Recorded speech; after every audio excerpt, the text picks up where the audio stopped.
खड़े हो जाते हैं और किस्मत और रात कभी भी खुल सकती है। जी हाँ, ठीक ऐसा ही कुछ होने वाला है हमारी आज की इस कहानी में टीचर के साथ, जिनके बायो का प्रैक्टिकल उनका बाबू उन्हें घर पर बहुत अच्छे से कराता था। पर इसके बावजूद भी उन्हें प्रैक्टिकल का पीरियड थोड़ा कम लगने लगा, इसलिए वो डिसाइड कर लेती हैं कि वो प्रैक्टिकल का एक और गुरुजी रख लेंगी। और वो गुरुजी कोई और नहीं बल्कि उनका ही स्टूडेंट होता है। और पहली बार कोई ऐसी पढ़ाई देखी गुरु जिसमें होमवर्क कंप्लीट करने के लिए डंडा मिलता था, और डंडा टीचर नहीं बल्कि स्टूडेंट देता है, और चीखें भी स्टूडेंट की नहीं बल्कि टीचर की निकलती है। तो ये सब कुछ कैसे कैसे, कहाँ कहाँ, क्यों क्यों, कितनी कितनी बार, किस किस के साथ, और हाँ, किस किस अवस्था में होता है, ये सब आप देखोगे आज की इस कहानी में। तो कहानी को स्टार्ट करने से पहले ही शेयर कर दो अपने उस हवसली मुठियाबाज लौंडे के साथ जो बचपन में टीचर को देख के ही मुठिया चालन कर देता था। तो कहानी स्टार्ट होती है और हम अनीता को दौड़ते हुए देखते हैं।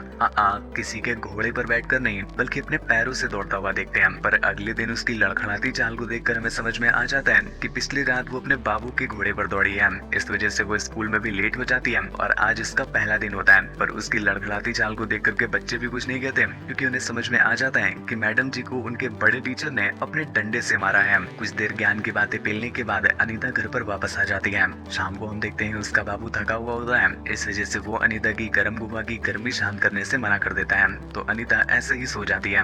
अगली सुबह अनीता जब सोकर उठती है तो उसे पता चलता है कि उसका बाबू काम के सिलसिले से कुछ दिनों के लिए बाहर गया हुआ है। तभी वो दरवाजे पर रखे हुए फ्लावर्स देखती है, जिसे देखकर उसे समझ नहीं आता कि आखिर उसे ये कौन बेचेगा। पर गुलाबी को गुलाब देख करके बहुत अच्छा लगता है। दोपहर में जब वो स्कूल में होती है तभी उसके पास एक स्टूडेंट मार्कस आता है, जो उससे कहता है कि मुझे लगता है मैडम आपकी गुलाबी है। ये सुनकर के अनीता की एक पल के लिए फट जाती है, पर वो समझ ही नहीं पाती कि आखिर ये लौंडा कहकर क्या चला गया। कुछ देर के बाद अनीता को पता चलता है कि मार्कस ने एक लौंडे की गारमेंट तोड़ दी है, जिसमें उसे भी थोड़ी चोट आ गई थी, जिसके लिए अनीता उसे फर्स्ट एड के लिए ले जाती है। यहाँ पर जब वो उसको गर्म पट्टी बांध रही होती है तभी मार्कस उसे ही गर्म करने लग जाता है, और गर्म पट्टी से कब इनकी खोदम पट्टी होने लग जाती है खुद अनीता को भी पता नहीं चल पाता। मार्कस उसे झुका के उसे अपना मुखमंजन कराने ही जा रहा था कि इतने में ही वहाँ पर कोई आ जाता है, जिस वजह से अनीता उससे दूर हट जाती है। अनीता से वो चुम्मा चाटी बोली नहीं जा रही थी और इस वजह से उसकी टंकी लीक कर रही थी। तभी वो अपनी टंकी की लीकेज को रोकने के लिए मार्कस का इंस्टाग्राम देखने लगती है और उसे मैसेज करती है कि आज जो चुम्मा चाटी हुई है उसको तुम भूल जाना, और ऐसा कभी होना नहीं चाहिए था।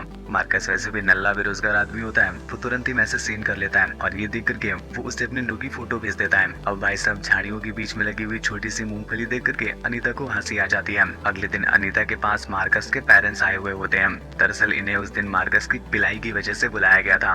जितना बकचोमद मार्कस होता है उतना ही बकचोमद उसके पेरेंट्स भी होते हैं। पर यहाँ पर अनीता दिखती है कि वो मार्कस की मॉम को पहले से ही जानती है, जिसके लिए मार्कस की मॉम उसकी चोमत में सेंधा नमक लगाने लगती है और कहती है कि किसी तरह से मेरे बच्चे को रेस्टिकेट होने से बचा लो। अनीता उससे समझाती है कि चलो अच्छा, तुम्हारे लिए मैं प्रिंसिपल को अपनी दे भी दूंगी, पर मुझे इतना पता है कि वो बहन का लोमड़ा एक पल के लिए मार्कस को निकालने से तो बचा लेगा, पर उसकी झामटे ऐसी फायर हो रखी है कि वो मार्कस के लोमड़े जरूर लगाएगा। मार्कस की मॉम अनीता को समझाते हुए कहती है कि एक बार प्रिंसिपल का मुंह में लेकर के समझाने की कोशिश करो, वो तुम्हारी बात जरूर मान जाएगा, और वैसे भी तुम तो मुंह में लेने में माहिर हो। पर इस बात के लिए अनीता मना कर देती है और कहती है कि तुम्हारे बच्चे को सजा की जरूरत भी है, वरना ऐसे तो ये सुधरेगा ही नहीं। ये बात मार्कस की मॉम को पसंद नहीं आती। यहीं पर हम बकचोमद मार्कस को देखते हैं, जिसके अंदर की गर्मी यहाँ पर भी बढ़ने लग जाती है, और वो टेबल के नीचे से अनीता के साथ लबर लबर करने लग जाता है, जिससे अनीता की फटके हाथ में आ जाती है। पर इसके बावजूद भी वो नॉर्मल रहने की कोशिश करती है, पर मार्कस तो नॉर्मल के मूड में ही नहीं था। उसका पैर धीरे धीरे उसकी गहरी गुफा में घुस जाता है, जिससे अनीता को चरम सुख मिलने लगता है और वो पागल सी हो जाती है। जिसके बाद किसी तरह से वो मार्कस के मॉम और डैड को वहाँ से भगाती है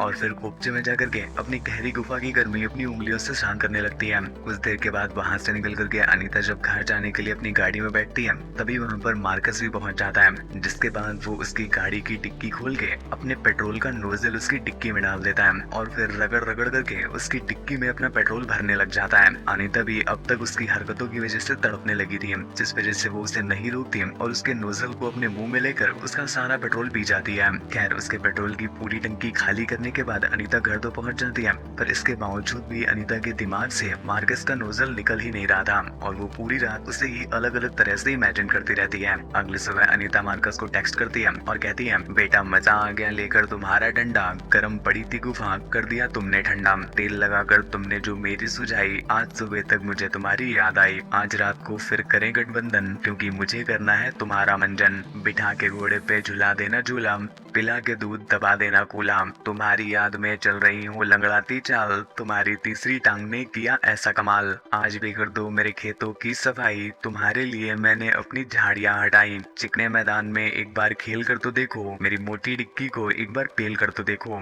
मेरी डिक्की के पीछे तो साला प्रिंसिपल भी पड़ा है, पर मेरी जान तुम्हारा उससे भी बड़ा है। खैर, उसकी इतनी प्यारी कविता से तो तुम्हारा भी खड़ा हो गया होगा, रोम रोम खड़ा हो गया होगा, पर मार्कस का नहीं खड़ा होता। क्या रोम रोम? नहीं, हथियार। इस वजह से वो उसके साथ आज रात को आने से मना कर देता है। बेचारी अनीता के लिए तो ऐसा था जैसे मानो उसकी गर्म बिल्ली पर किसी ने ठंडा पानी फेंक दिया हो, इसलिए वो सोचती है कि चलो मार्कस न सही, उसके नाम की एक उंगली ही मार दूं। पर जैसे ही वो उसको देखने के लिए इंस्टाग्राम खोलती है, वो देखती है कि वो एक लड़की के साथ रसिया रहा होता है, जिसे देखकर अनीता को बहुत बुरा लगता है। दोपहर में वो मार्कस की मॉम से मिलने के लिए उसके घर पर जाती है, जहाँ पर पहले से ही उसकी कुछ और भी फ्रेंड्स आई हुई थी। ये सभी अपनी अपनी पिलाई के किस्से बता रही होती है कि तभी वहाँ पर मार्कस पहुँच जाता है और ये देख करके उसकी फट जाती है, तो वो फ्रेश होने के लिए वॉशरूम में चला जाता है। उसको वॉशरूम में जाता देख अनीता भी उन्हें ज्ञान की गोली पेलने लग जाती है कि अरे मेरी भी कच्ची लीक करने लगी शायद, रुको मैं साफ करके आती हूँ। ये बोल करके वो भी उसके पीछे पीछे वॉशरूम में चली जाती है, जहाँ पर हम देखते हैं कि वो अपनी गीली कच्ची को पोंछने के लिए मार्कस का वैक्यूम क्लीनर खोल देती है और उसे चूस चूस कर लंबा करती है, जिसके बाद अपनी गीली कच्ची के अंदर घुसा लेती है और फिर मार्कस रगड़ रगड़ करके उसकी गीली कच्ची को सुखाता है। मार्कस की पाइपलाइन इतनी बार लेने की वजह से अब अनीता की टंकी भी लीक करने लग जाती है और वो कहीं पर भी हो उसे हर समय बस मार्कस की पाइपलाइन ही लेने का मन करता है। वो मार्कस को कॉल करने की बहुत कोशिश करती है, पर मार्कस उसको कॉल काफी देर से नहीं उठा रहा होता है। इस वजह से अनीता तड़पने लग जाती है और अब उसकी बिल्ली भी चूहे का शिकार करना चाहती थी, इसलिए उसकी तड़प इतनी बढ़ जाती है कि वो मार्कस के घर पर पहुंच जाती है, पर मार्कस घर पर नहीं होता, इसलिए वो स्कूल में जाकर के भी चेक करती है, पर वो स्कूल में भी नहीं होता। ढूंढते ढूंढते रात हो जाती है और फाइनली उसे मार्कस एक शॉप में मिलता है, जिसके बाद वो मार्कस को अपने पास बुलाती है और अपनी पैटी हटाकर अपनी गीली बिल्ली दिखाती है और कहती है कि इस बिल्ली पर तरस खाओ, अपने चूहे का शिकार करवाओ। पर मार्कस उसे ये बोल करके मना कर देता है कि कल रात को भी उसने 2 बार बैक टू बैक मुट्ठी पेल दी, जिस वजह से आज उसका नुन सूजा हुआ है और वो उसकी नहीं ले पाएगा। अनीता को पता चलता है कि पिछले दिन मार्कस ने मीना नाम की एक लड़की की दबा के ली है और उसने उसको इतना पेला है कि मार्कस का टोपा सूज गया है। इस वजह से उसने अनीता की लेने से मना कर दिया, जिससे अनीता को गुस्सा आ जाता है और जब सभी स्टूडेंट्स क्लासरूम में होते हैं तो अनीता चुपके से मीना के लॉकर के पास चली जाती है और उसका फोन निकालकर अलग अलग पासवर्ड्स डालकर उसे खोलने की कोशिश करने लगती है। लकीली एक पासवर्ड से उसका फोन खुल भी जाता है, जिसके बाद वो अनीता की पिछले रात की ठुकाई की गर्मा गर्म फोटोज देखती है और उन्हें अनीता के ही फेसबुक से अपलोड कर देती है। मीना को जब ये बात पता चलती है तो उसकी गामन फट के ज्वालामुखी हो जाती है। अनीता उसको तेल लगाने के लिए उसके पास जाती है और उससे कहती है कि मुझे लगता है कि मार्कस अच्छा लड़का नहीं है, पिछली रात उसने ग्रीस लगा के तुम्हारे इंजन की सर्विसिंग भी कर दी और ये बात सभी को फेसबुक पर अपलोड करके बता दी। धीरे धीरे करके कांवे बीतने लग जाते हैं, पर मार्कस ने तो अनीता की जैसे मानो लेनी ही बंद कर दी थी। अब वो उसकी गहरी काली गंदी गुफा नहीं चाटना चाहता था, इस वजह से उससे कटने लगा था, पर अनीता की लीकेज तो अब बंद होने का नाम ही नहीं ले रही थी, इसलिए वो कड़वा तेल लेके मार्कस के इधर उधर भटकती रहती थी। एक दिन वो मार्कस को अपने पास बुलाती है और उसे समझाते हुए कहती है कि जो तुमने मुझे घोड़ी बनाकर पेला था उसका रिजल्ट निकल कर आया है, मैं प्रेग्नेंट हो गई हूँ और अब तुम्हें मेरा ये भटूरा संभालना पड़ेगा। ये सुनकर मार्कस की गांठ सर्कस के तंबू की तरह फट जाती है और वो उससे कोई रास्ता निकालने के लिए बोलता है। अनीता उससे कहती है कि अगर तुम मुझे अपना नू चूसने को दे दोगे तो मैं जरूर इसका कोई सोल्यूशन तुम्हारे लिए निकालूंगी। अब न चाहते हुए भी मार्कस को चट्टी खोल के अपना लॉलीपॉप निकालना पड़ जाता है, जिसके बाद तो अनीता जैसे मानो भूखी बिल्ली की तरह उसके लॉलीपॉप पर टूट पड़ती है और कपाकप करके चूसने लग जाती है। पर अभी बताया था ना गुरु कि लोमड़ा और मुसीबत कभी भी खड़े हो सकते हैं। लोमड़ा तो भी खड़ा हुआ ही था, पर मुसीबत भी खड़ी हो जाती है। जैसे ही अनीता घर पहुंचती है वो देखती है कि अल्ट्रासाउंड की एक कॉपी ऑलरेडी रखी हुई होती है, जिसे देखकर वो समझ जाती है कि उसके पति ने ये देख लिया है। इतने में ही मार्कस की मॉम भी वहाँ पर आ जाती है, जो उसकी फटी गारमेंट में अपना लमंड घुसेड़ के और फाड़ देती है। वो बताती है कि मैंने तुम्हारे और मार्कस के बीच हुई चैट को पढ़ लिया है और तुम मेरे लौंडे की जबरदस्ती जवानी चूस चूस करके निचोड़ रही हो। अब मैं तुम्हें मेरे लौंडे के आसपास भी ना देख लूं, वरना ध्यान रखना मेरा पति अफ्रीका का है, इतना लंबा लोमड़ा घुसेड़ेगा कि सीधा मुंह से बाहर आएगा। सुनकर अनीता की फट जाती है और वो वहाँ से भाग जाती है। पूरी रात वो एक होटल रूम में स्पेंड करती है और अगली सुबह जब घर पर वापस आती है तो वो देखती है कि उसका बापू दरवाजे नहीं खोल रहा होता है। दरअसल उसने घर से उसे भगा दिया होता है। जिसके बाद अनीता बाहर रखा हुआ बैग उठाती है और यहाँ से सीधा स्कूल जाती है, पर स्कूल में भी उसकी पिलाई के किस्से वायरल हो गए थे, जिस वजह से उसे स्कूल से भी निकाल दिया गया था। अब अनीता अपनी फटी गारमेंट लेकर के इधर उधर भटकने लगती है। तभी मार्कस उसके पास आता है और कहता है कि तुम्हारी गुफा सच में बहुत स्वादिष्ट थी, पर इतनी ढीली गुफा पेलने की मुझे आदत नहीं, मुझे कच्ची और करारी गुफा ही चाहिए होती है, इसलिए मैंने तुम्हारी गारमेंट पे लात मार दिया। अब एक काम करो, जीबी रूठ जाना और घोड़ी बन के अपनी प्यास बुझाना। आखिर में हम अनीता को एक सुनसान जगह पर अकेला पाते हैं और इसी के साथ ही कहानी यहीं पर एंड हो जाती है। तो